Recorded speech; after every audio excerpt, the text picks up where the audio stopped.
समुद्र में एक खोई हुई नगरी। क्या आप कल्पना कर सकते हैं कि एक ऐसी नगरी जो हजारों साल पहले समुद्र में समा गई थी, आज भी अपने भीतर अनेकों रहस्य छुपाए हुए है। क्या यह केवल एक प्राचीन कथा है या इसके पीछे कोई सच्चाई छिपी है? आइए इसे समझने की कोशिश करते हैं। दोस्तों, आज हम बात करेंगे खोई हुई द्वारका नगरी की, जिसे महाभारत के अनुसार भगवान श्री कृष्ण ने बसाया था, लेकिन समुद्र की लहरों में लुप्त हो गई। पर क्या वास्तव में ऐसा हुआ था? क्या आज भी इसके कुछ प्रमाण मौजूद हैं? चलिए इसके पीछे छिपे रहस्य को समझते हैं। महाभारत के अनुसार द्वारका एक अत्यंत सुंदर और स्वर्ग जैसी नगरी थी, जिसे भगवान श्री कृष्ण ने मथुरा छोड़ने के बाद बसाया था। कहा जाता है कि इस अद्भुत नगर का निर्माण विश्वकर्मा, देवताओं के महान शिल्पकार ने किया था। इसमें 9 लाख भव्य महल थे, जो सोने, चांदी और अनमोल रत्नों से सुसज्जित थे। यह नगरी समुद्र के किनारे स्थित थी और इसके चारों ओर एक मजबूत किला जैसी दीवार थी, जो इसे शत्रुओं से बचाती थी। यहां भगवान कृष्ण का विशाल राजमहल था और उनके साथ यादव वंश के लोग भी निवास करते थे। लेकिन महाभारत के अनुसार यादव वंश में एक भीषण युद्ध हुआ, जिसमें वे आपस में ही लड़कर नष्ट हो गए। जब श्री कृष्ण ने देखा कि उनका वंश समाप्त हो रहा है, तो उन्होंने अपना अंतिम समय प्रभास क्षेत्र में बिताया।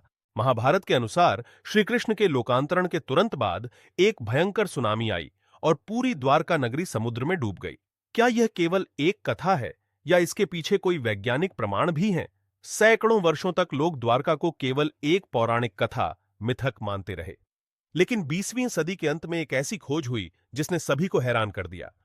सन 1983 में भारत की समुद्री पुरातत्व इकाई, मरीन आर्कियोलॉजिकल यूनिट (MAU) ने समुद्र के नीचे कुछ प्राचीन अवशेष खोजे। यह खोज राष्ट्रीय समुद्र विज्ञान संस्थान, national institute of oceanography (NIO) के वैज्ञानिकों ने की थी। उन्होंने समुद्र की गहराइयों में पुराने मंदिर, सड़कें और पत्थर से बने घरों के अवशेष पाए, जो किसी बड़े शहर का हिस्सा लग रहे थे। 1999 से 2001 तक समुद्री पुरातत्वविदों ने अत्याधुनिक सोनार स्कैनिंग तकनीक का उपयोग किया और पानी के नीचे प्राचीन मंदिरों और शहर की दीवारों के अवशेष देखे। इन अवशेषों में प्राचीन मिट्टी के बर्तन, मूर्तियां और शिलालेख मिले, जो महाभारत काल के समय के माने जाते हैं। रेडियो कार्बन डेटिंग के अनुसार ये अवशेष लगभग 7500 ईसा पूर्व BC के हैं, जिससे यह दुनिया की सबसे प्राचीन सभ्यताओं में से एक बन जाती है। अब बड़ा सवाल यह है, क्या यही वह द्वारका थी जिसे श्री कृष्ण ने बसाया था?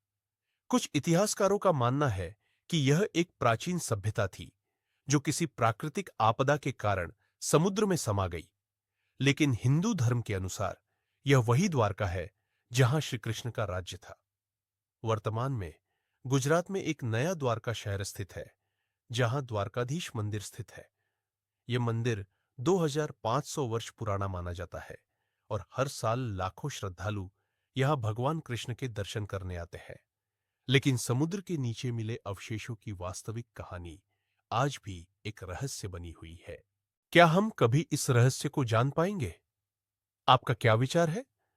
खोई हुई द्वारका एक ऐसी जगह है जहां पौराणिक कथाएं और विज्ञान आपस में मिलते हैं।